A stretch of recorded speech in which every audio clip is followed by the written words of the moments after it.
Halo, Assalamualaikum. Apa kabar teman-teman? Semoga teman-teman semua baik-baik aja ya. Meskipun keadaan di luar sana masih dalam masa pandemi dan sekolah kita masih belajar secara online. Tapi yang namanya menuntut ilmu itu tidak terbatas oleh waktu dan ruang atau peristiwa. Buktinya, dengan video ini kita bisa kok dapat ilmu. Nah, di video ini aku mau review sebuah kitab yang ditulis oleh Syekh Imam Az-Zarnuji dalam kitabnya Ta'lim Al-Muta'alim fi Thariq At-Ta'allum. Dalam buku terjemahan ini dia, Ta'limul Muta'alim. Pentingnya adab sebelum ilmu, ahli bahasa Abdurrahman Azam. Diterbitkan oleh Aqwam. Nah, teman-teman semua, kalau ingin jelasnya membaca buku ini, bisa kok dicari di toko buku terdekat, ada banyak di sana. Nah, di buku ini terdapat 13 pasal teman-teman. Dan video ini akan ku-review sedikit per sedikit per pasalnya. Langsung saja ke pasal yang pertama, tentang definisi ilmu, fikih, dan keutamaannya.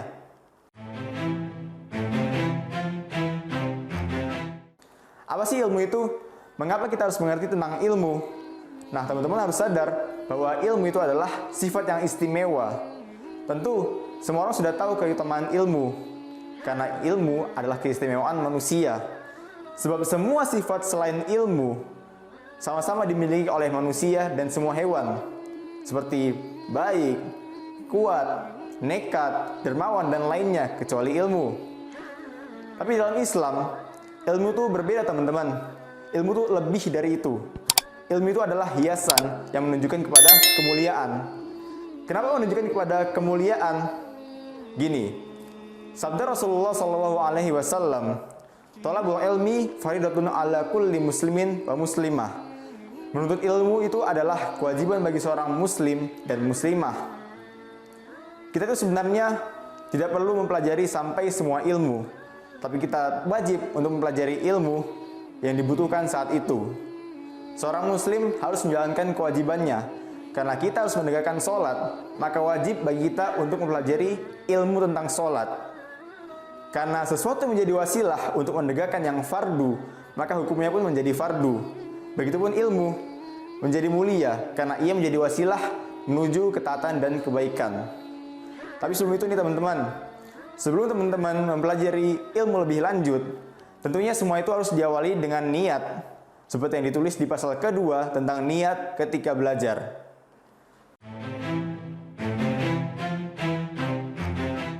Bisa jadi amalan yang terlihat sebagai amalan dunia menjadi amalan akhirat karena niat yang baik.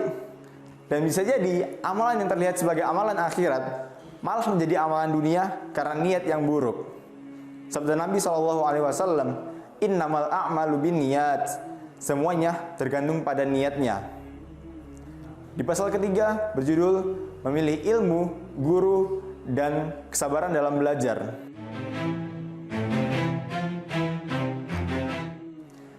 Nah teman-teman, meskipun kita sebagai penuntut ilmu, kita juga harus menjadi seorang pemilih. Jadi sebaiknya sebagai penuntut ilmu tuh harus memilih ilmu yang dibutuhkan dalam hal agama pada saat itu dan memilih yang terbaik dari setiap ilmu. Barulah kemudian memilih ilmu yang dibutuhkan di masa mendatang. Seperti yang dikatakan oleh ulama, berpegang teguhlah pada ilmu yang terdahulu dan jauhilah ilmu yang baru. Nah, maksud dari jauhilah ilmu yang baru ini adalah kita itu mengutamakan ilmu yang dibutuhkan pada saat itu juga, baru kemudian ilmu yang dibutuhkan di masa mendatang.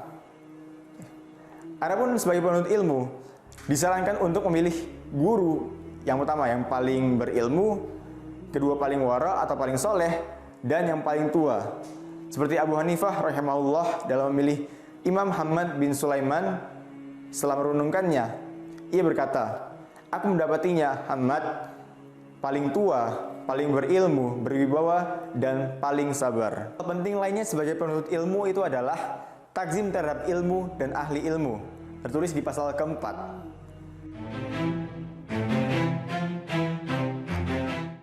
Takzim itu maksudnya apa? Takzim itu artinya hormat, karena seorang penuntut ilmu tidak akan mendapatkan ilmu dan manfaatnya kecuali dengan menakzimkan ilmu dan para ahlinya, dan juga dengan memuliakan para gurunya. Lalu bagaimana cara menghormati ilmu?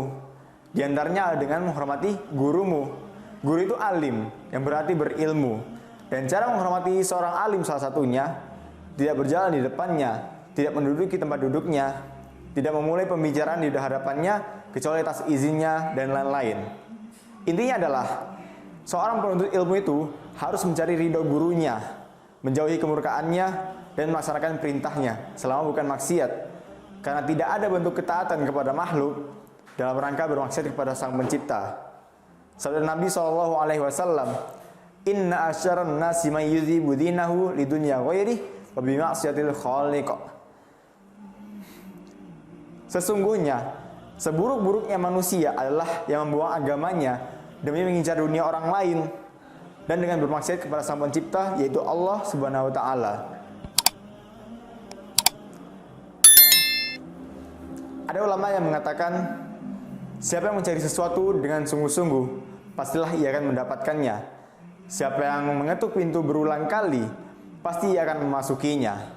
Ada lagi yang mengatakan, sejauh mana usahamu, sejauh itu pula tercapai cita-citamu. Artinya, seorang penuntut ilmu itu harus giat, rajin, dan berkelanjutan dalam belajar. Ini ditulis di pasal kelima tentang giat, rajin, dan semangat.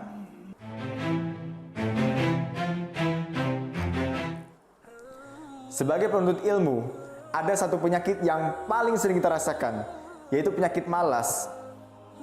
Nah, sikap malas ini timbul akibat jarangnya kita menghayati kemuliaan dan keutamaan ilmu.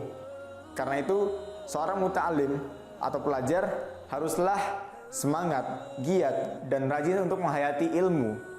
Aku tidak pernah mengetahui sebuah cacat dari seseorang melebihi ketidakmampuan seseorang padahal dia bisa. Artinya apa? Sebenarnya kita itu bisa.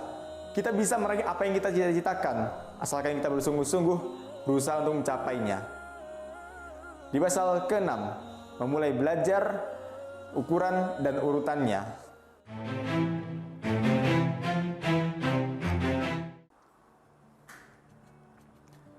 Belajar itu selain mengutamakan proses, juga dilakukan secara bertahap-tahap. Ibaratkan game online nih. Tidak bisa ketika kamu baru bermain game pertama kali, langsung melawan pemain yang sudah ahli dan bermain di liga-liga besar sana. Mustahil kamu bisa menang. Andai kamu ingin mempelajari sebuah ilmu yang baru, sebaiknya kamu memulainya dari ilmu-ilmu yang paling mudah untuk dipahami. Sama seperti menghafal Al-Quran, ilmu pun harus dijaga secara baik-baik dengan cara merenungkannya, memikirkannya, dan diulang-ulang. Dikatakan, pembelajarannya baru 1 huruf, pengulangannya 1000 kali. Seorang penuntut ilmu pun juga harus sadar bahwa kepahaman, ilmu, dan taufik semuanya itu datangnya dari Allah Subhanahu wa taala. Karena itu, diharuskan bagi kita yang beriman untuk selalu mengungkapkan rasa syukur. Berbeda dengan ahli dalalah atau orang-orang sesat, mereka mencari kebenaran melalui sesuatu yang lemah, yaitu akal. Karena akal tidak dapat mengetahui segala sesuatu, sama seperti mata yang tidak dapat memandang segala hal. Selain itu, di pasal ke-7 tentang bertawakal juga diperlukan dalam menuntut ilmu.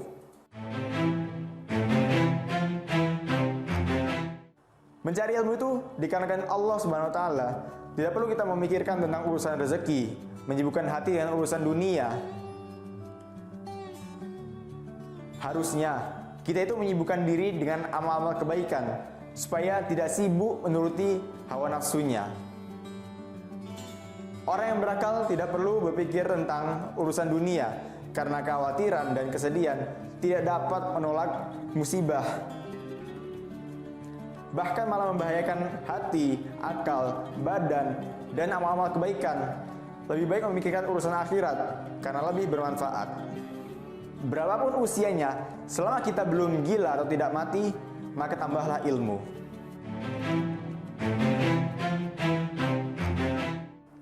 Masa belajar di pasal ke-8 menjelaskan bahwa waktu terbaik itu ada pada waktu sahur, waktu di antara maghrib dan isya, dan pada masa muda. Al-Hasan bin Ziyad rahimahullah memulai belajar pada usia 80 tahun lamanya. Dan 80 tahun kemudian barulah beliau menjadi seorang mufti. Artinya apa? Belum terlambat bagi kita untuk memulai belajar.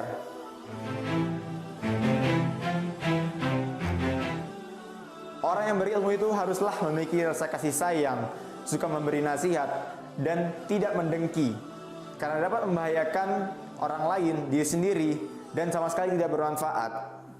Tahan dirimu, apalagi saat menghadapi orang bodoh. Biarkan dia. Jangan membalas perbuatan buruknya dengan perbuatan buruk yang lainnya, karena itu akan menambahkan 10 kebaikan.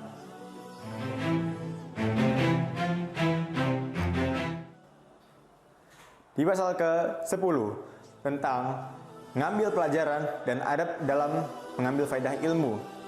Nah, di pasal ini cukup singkat nih teman-teman, namun mudah untuk kita pahami. Di saat kita sedang belajar atau menuntut ilmu, maka sediakanlah pena atau alat tulis lainnya. Untuk apa? Untuk mencatat ilmu-ilmu atau pelajaran yang telah kita dengarkan. Karena sesuatu yang telah berlalu tidak selalu bisa didapatkan kembali. Ingat, pasal ke-11, sikap warok pada masa belajar. Rasulullah SAW memerintahkan kita untuk bersikap warok dalam belajar. Warok itu apa sih artinya? Warok itu artinya menjauhkan diri dari berbuat dosa. Nah, pentingnya berbuat warok dalam masa belajar agar ilmunya lebih bermanfaat, mudah dalam belajar, dan mendapatkan banyak hikmah. Dan jangan membicarakan hal-hal yang tidak bermanfaat. Termasuk berbuat warok adalah jangan menjaga dirinya, jangan sampai perut kita merasa kenyang. Karena kalau perut kita merasa kenyang, kita pun akan cepat ngantuk dan cepat tidur. Lalu jangan sampai terlalu banyak tidur.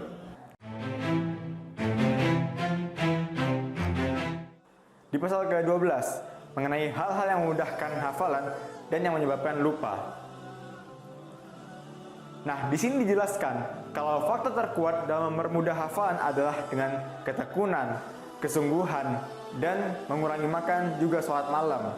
Tapi yang paling utama sesuai sabda Rasulullah SAW adalah dengan membaca Al-Quran dengan nazar atau dengan melihat mushaf. Selain itu juga harus selalu berdoa dan memuji kepada Allah Subhanahu Wa Taala, karena semuanya itu datangnya dari Allah Subhanahu Wa Taala. Terus kenapa kita kadang sering mudah lupa? Yang pertama, segala sesuatu baik itu makanan atau minuman yang dapat memperbanyak lendir di dahak di sini akan menjadikan seseorang menjadi pelupa. Yang kedua, maksiat, gelisah, dan kekhawatiran akan urusan dunia.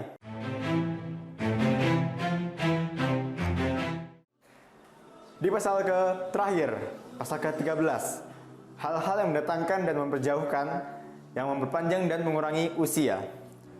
Rasulullah SAW bersabda, tidak ada yang dapat merubah takdir melainkan doa. Tidak ada yang dapat memperpanjang umur melainkan kebajikan. Dan sesungguhnya seseorang yang terhalang dari rezeki lantaran dosa yang telah diperbuatnya. Dari apa yang disampaikan Rasulullah SAW dapat disimpulkan bahwa perbuatan dosa dapat menjadi salah satu sebab terhalangnya rezeki. Tidur panjang pun juga menjadi penghalang rezeki. Termasuk juga tidur pagi dapat menghalangi rezeki. Pasti tidak asing kan dengan kata, kalau tidur pagi, rezeki dipatok ayam. Nah, maknanya pun juga sama. Penyebab terkuat untuk mendatangkan rezeki adalah dengan melakukan sholat penuh pengagungan, apalagi ditambah dengan sholat sunnah duha. Dan sesuai sabda Rasulullah SAW bahwa melakukan kewajiban dapat menambah usia.